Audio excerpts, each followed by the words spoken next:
వీక్షించేటువంటి ప్రేక్షకులకి మేషరాశిలో జన్మించినటువంటి వారికి ఈ పరాభావన సంవత్సరంలో ఏ విధంగా ఉండబోతుందో తెలుసుకునే ప్రయత్నం చేద్దాం. ప్రధానంగా ఏలిన నాటి శని ప్రభావం అనేటువంటిది ఈ రాశి వారికి ఈ సంవత్సరం అంతా ఉంటుంది. కాబట్టి ఏలిన నాటి శని ప్రభావం అనగానే భయపడాల్సినటువంటి పని లేదండి. ఎందుకంటే కర్మదోషం అనేటువంటిది తొలగిపోతుంది. మీరు చేసే ప్రయత్నంలో ఆటంకాలని మాత్రమే సూచిస్తుంది తప్ప ఇబ్బందుల్ని, కష్టాలని, నష్టాలని సూచించదు. కాబట్టి ఈ మేషరాశి వారికి 12వ స్థానంలో ఉన్నటువంటి శని ప్రభావం వలన అడ్డంకులు మాత్రమే కలిగి మిమ్మల్ని కాస్త ఫలితాన్ని ఇవ్వడంలో ఆలస్యం చేస్తుంది అనే విషయాన్ని గమనించుకోవాలి. ఇక గురుగ్రహ ప్రభావం మే 31వ తారీఖు వరకు గురువు మిథున రాశిలో సంచారం చేస్తూ ఉండడం. ఈ కాలం మార్చి 19 నుంచి మే 31వ తారీఖు వరకు ఉన్నటువంటి కాలం ఏంటంటే కాస్త జాగ్రత్తగా ఉండాల్సినటువంటి కాలం. అంటే నూతన వ్యక్తులు పరిచయం అవుతారు. తద్వారా ఆ పరిచయస్తులు లేదా సోదర సోదరీమణుల మధ్య చిన్నపాటి పొరపచ్చాలు వచ్చే అవకాశం ఉంటుంది. ముఖ్యముగా ఈ యొక్క గురు ప్రభావం వలన ప్రధానంగా అనుకోని సంఘటనలు ఈ మార్చి నుంచి మే 31వ తారీఖు వరకు ఎదురవుతాయి. కాబట్టి మానసికంగా సిద్ధంగా ఉండి వాటిని ఎదుర్కొనే ప్రయత్నము స్వయం కృషితో ఈ యొక్క మేషరాశిలో జన్మించినటువంటి వారు చేసుకున్నట్లయితే చాలా శుభ ఫలితాలు పొందుతారు. ఇక జూన్ 1వ తారీఖు నుంచి అక్టోబర్ 31వ తారీఖు వరకు గురువు కర్కాటక రాశిలో సంచారం చేస్తున్నటువంటి ఈ కారణం చేత ప్రధానంగా అర్ధాష్టమ గురు ప్రభావం కావున చాలామందితో విభేదాలు, ముఖ్యంగా గృహ నష్టము, ఆస్తి నష్టము, వాహన నష్టము అనేటువంటిది జరిగే అవకాశాలు ఎక్కువగా ఉంటాయి. మరీ ముఖ్యంగా జాతకరీత్యా చేస్తున్నటువంటి వృత్తి, ఉద్యోగ, వ్యాపారాల్లో కొన్ని ఇబ్బందికర పరిస్థితులు అనేటువంటివి ఈ యొక్క జూన్ 1వ తారీఖు నుంచి అక్టోబర్ 31వ తారీఖు వరకు మేషరాశిలో జన్మించినటువంటి వారు ఎదుర్కోక తప్పదు. ఈ సమయంలోనే వాతావరణంలో అనగా మీ యొక్క సంబంధించినటువంటి గృహ వాతావరణంలో మార్పులు కలుగుతాయి. అనగా గృహాన్ని బదిలీ చేయడం కానీ, లేదా వేరే ప్రాంతాలకి బదిలీ అవ్వడం కానీ, లేదా ఉన్న ఇంటి నుంచి వేరే చోటికి మారడం కానీ, ఉన్న ప్రదేశం నుంచి వేరే చోటికి ప్రదేశానికి మారడం కానీ జరిగే అవకాశాలు ఎక్కువగా ఉంటాయి. అయితే మరి ఈ మేషరాశి వారికి ఇటు శని ప్రభావము, ఇటు గురువు కూడా అనుకూలంగా లేని కారణం చేత మరి ఎప్పటి మంచి శుభ ఫలితాలు కలుగుతాయని ఆలోచిస్తే ప్రధానంగా వచ్చే సంవత్సరం జనవరి 24 నుంచి ప్రధానంగా అంటే ఈ సంవత్సరమే అక్టోబర్ 31 నుంచి జనవరి 24వ తారీఖు వరకు సింహరాశిలో సంచారం చేస్తుంటాడు. అంటే నవంబర్, డిసెంబర్, జనవరి అనగా 2.5 నెలల పాటు, దాదాపుగా 3 నెలలు వేసుకోవచ్చు. ఈ 3 నెలల పాటు అనుకూలమైనటువంటి కాలం ఈ సింహరాశిలో సంచారం చేస్తున్నటువంటి కారణం చేత ప్రధానంగా ఈ సమయం మీకు అత్యంత యోగ కాలంగా ఉంటుంది. చేసేటువంటి వృత్తి, ఉద్యోగ, వ్యాపారాల్లో అన్ని విధాలుగా గురు అనుగ్రహం ఉండడం. ఎందుకంటే నవగ్రహాల్లో అత్యంత శుభకరుడు గురువు. ఇటువంటి గురువు అనుగ్రహం మీకు సంపూర్ణంగా ఉండడం ఈ కారణం చేత ఈ సమయం మాత్రం అనుకూలంగా ఉంటుంది. మళ్ళీ జనవరి 24 నుంచి వచ్చే సంవత్సరం ఉగాది వరకు కూడా మళ్ళీ కర్కాటక రాశిలో వక్రీకరించి ఉన్నటువంటి స్థితి ప్రభావం చేత ప్రధానంగా గురువు యోగించబోతున్నాడు.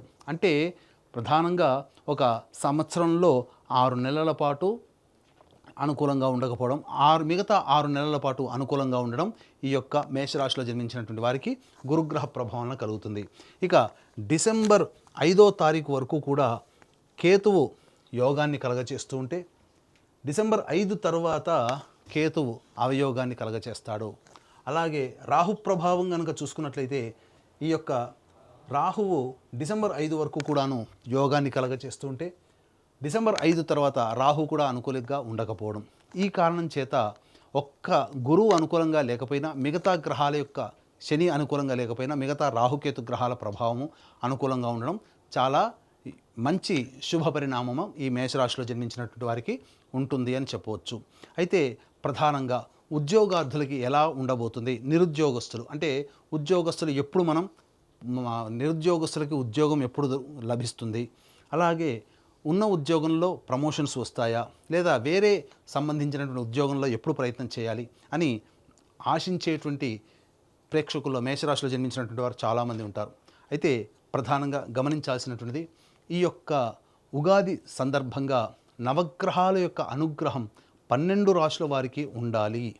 ఎందుకనంటే మనం చేసే ప్రతి పనులలో లాభమైన, నష్టమైన, కష్టమైన, సుఖమైన, ఇబ్బంది అయినా, అనుకూలమైన అన్నీ నవగ్రహాల యొక్క అనుగ్రహంతోనే మనకు కలుగుతాయి.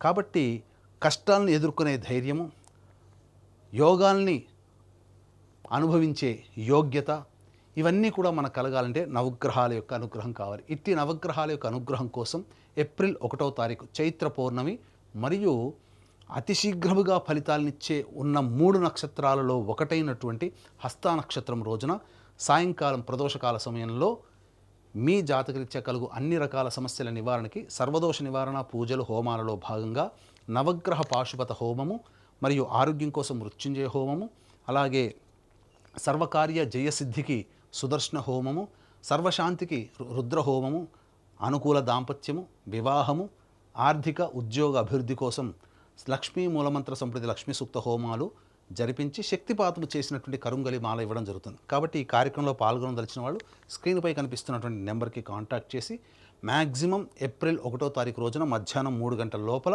మీరు నమోదు చేసుకోవచ్చు.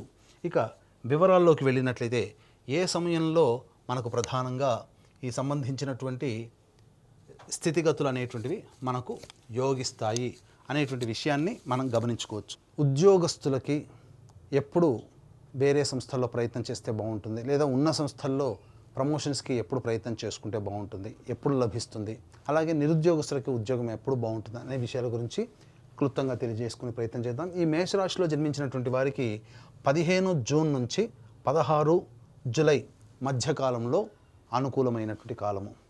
ఇక 17 సెప్టెంబర్ నుంచి 17 అక్టోబర్ వరకు ఉన్నటువంటి కాలము ఇది చాలా యోగ్యమైనటువంటి కాలము. ఇక 14 జనవరి నుంచి 13 ఫిబ్రవరి వరకు ఉన్నటువంటి కాలము చాలా అనుకూలమైనటువంటి కాలంగా చెప్పవచ్చు. 14 జనవరి నుంచి 14 మార్చి వరకు, 14 జనవరి నుంచి 14 మార్చి వరకు వచ్చే సంవత్సరం ఇవి ఉద్యోగ సంబంధమైనటువంటి విషయాల్లో నిరుద్యోగస్తులు కానీ వేరే ఉద్యోగం చూసుకోవడం కానీ చాలా అనుకూలమైన కాలము, మీ యొక్క ప్రయత్నం నెరవేరేటువంటి సమయంగా చెప్పవచ్చు. ఇక ప్రధానంగా మేషరాశి వారికి 2 ఏప్రిల్ నుంచి 10 మే వరకు ఉండేటువంటి సమయము ఇటు గురువు అనుకూలంగా లేకపోవడము, కుజుడు కూడా అనుకూలంగా లేకపోవడం వల్ల వృధా ప్రయాసలు, వృధా ప్రయాణాలు, ఖర్చులు అధికంగా ఉండడము, అవమానాలు ఎదుర్కోవడం లాంటివి జరుగుతాయి. ఇక 11 మే నుంచి 19 జూన్ మధ్యకాలంలో మీలో ఉత్సాహం పెళ్ళుబెగుతుంది. అంటే ఏ పని చేయాలన్నా ముందడుగు వేస్తారు. గ్రహం కూడా అనుకూలంగా ఉండేటువంటి సమయం కూడా ఉంటుంది, మిగతా గ్రహాలు. ఈ కారణం చేత ఈ సమయంలో పెద్దల యొక్క సలహాలు సూచనలు పాటించి ఏ ప్రయత్నంలోనైనా ముందడుగు వేస్తే విజయం మీ వంతవుతుంది. ఎందుకనంటే దుందుడుకు స్వభావంతో తొందరపాటు నిర్ణయాలు తీసుకోవడం వల్ల నష్టపోతారు కాబట్టి. ఇక 20 జూన్ నుంచి 1 ఆగస్టు వరకు ఉన్నటువంటి సమయం ఏదైతే ఉందో ఇది కుటుంబం పరంగా చూసుకున్నట్లయితే మీ యొక్క వాక్కుని అమితంగా మాట్లాడుకోవాలి. అనగా అమితంగా కాకుండా మితంగా ఉపయోగించుకోవాలి. మీ యొక్క వాక్కు వల్లనే మీకు సమస్యలు వస్తాయి. చేసే వృత్తి ఉద్యోగ వ్యాపారాలలో ఎదుటివారితో సంయమనం పాటించండి. ఆగ్రహావేశాలకి లోను కాకండి. అలాగే కుటుంబ సభ్యులతో వాగ్వివాదాలకి పనికిరాదు. ఖర్చు అధికంగా ఉంటుంది ఈ సమయంలో.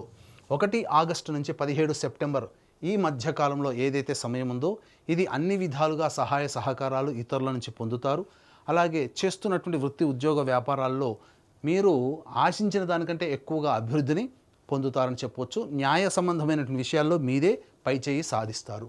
ఇక 18 సెప్టెంబర్ నుంచి 11 నవంబర్ వరకు ఉన్నటువంటి ఈ సమయం ప్రధానంగా తల్లిగారి ఆరోగ్యం పట్ల శ్రద్ధ వహించాలి.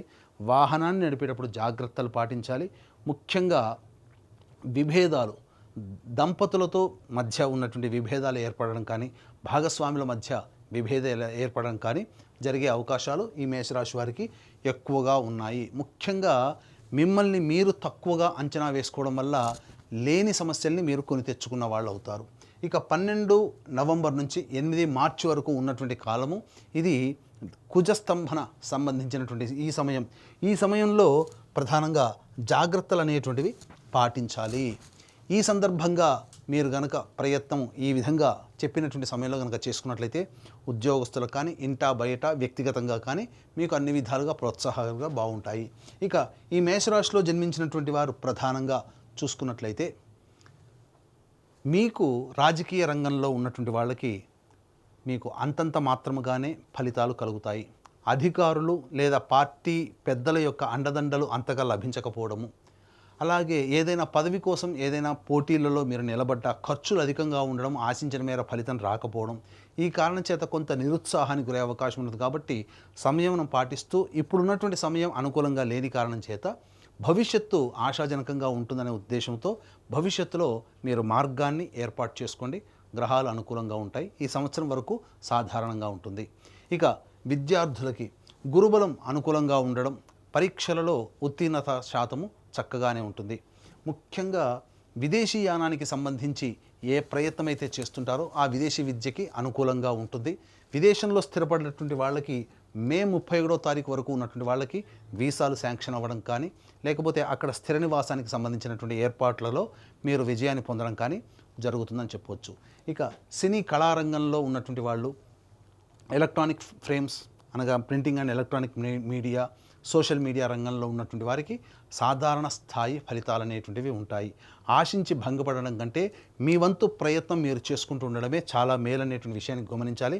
ముఖ్యంగా కళాకారులు, నటులకి ప్రధానంగా ప్రజలలో గుర్తింపు అనేటువంటిది ఉంటుంది. అన్ని విధాలుగా సహాయ సహకారాలు మీరు ఎదుటి వాళ్ళతో పొందుతారు. కానీ ధనపరంగా మీరు అలాగే మెచ్చుకోలు కనుక అవార్డుల పరంగా ఆశించిన మేర ఫలితాలు పొందలేకపోతారు.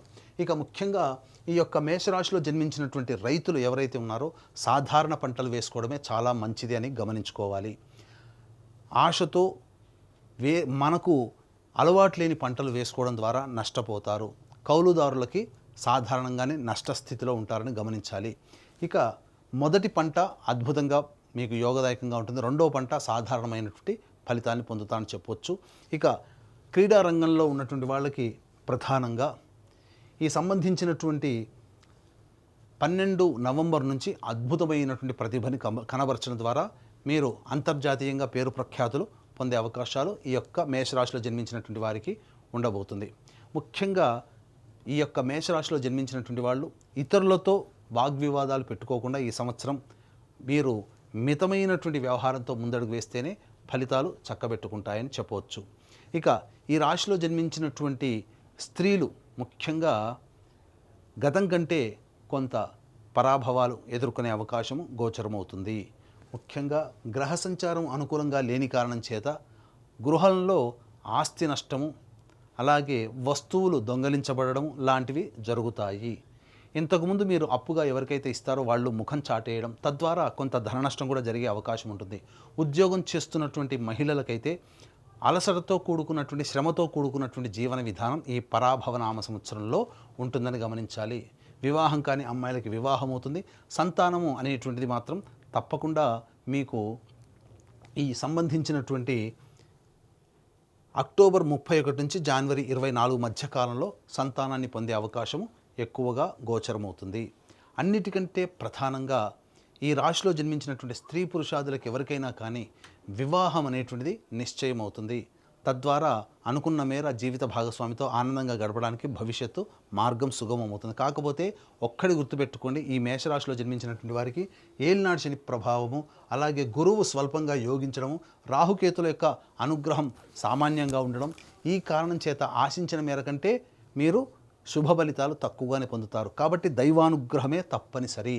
కాబట్టి ఈ యొక్క మేషరాశిలో జన్మించినటువంటి వాళ్ళు సమస్యల పరిష్కారం కోసం వీలు కుదిరినప్పుడల్లా శివాలయ సందర్శనం చేసుకోవడం చాలా మంచిది. అర్చనాది కార్యక్రమాలు చేసుకోవాలి. అలాగే శనివారం నాడు తైలాభిషేకాలు చేసుకోవడము, అలాగే దత్తాత్రేయ చరిత్ర పారాయణ 3 సప్తాహాలు మీ యొక్క సమస్య ప్రధానంగా నెరవేరాలని చేయడము, ఇలాంటివి చేసుకున్నట్లయితే సమస్య పరిష్కారం అవుతుంది. దీంతో పాటుగా మన పీఠం ఆధ్వర్యంలో ఈ ఏప్రిల్ 1వ తారీఖు రోజున సర్వదోష నివారణ పూజలు హోమాలలో భాగంగా నవగ్రహ పాశ్వత హోమము, మృత్యుంజయ, సుదర్శన, రుద్ర, లక్ష్మీ హోమాలు లాంటివి విశేషంగా జరిపించి శక్తిపాతం చేసినటువంటి కరుంగలి మాల ఇవ్వడం జరుగుతుంది. కాబట్టి ఏప్రిల్ 1వ తారీఖు రోజున మధ్యాహ్నం 3 గంటల లోపల మీరు గోత్రనామాదులు నమోదు చేసుకోవచ్చు. ఈ విధంగా మీరు అన్ని విధాలుగా అవగతం చేసుకొని సమస్యలకి తగ్గట్టుగా ఆత్మవిశ్వాసంతో ముందడుగు వేసి దైవానుగ్రహాన్ని పొంది మీరు జీవితంలో అనుకున్న లక్ష్యాన్ని సాధించగలుగుతారని ఆకాంక్షిస్తూ సర్వం శ్రీ ఉమామహేశ్వర పరబ్రహ్మార్పణమస్తు.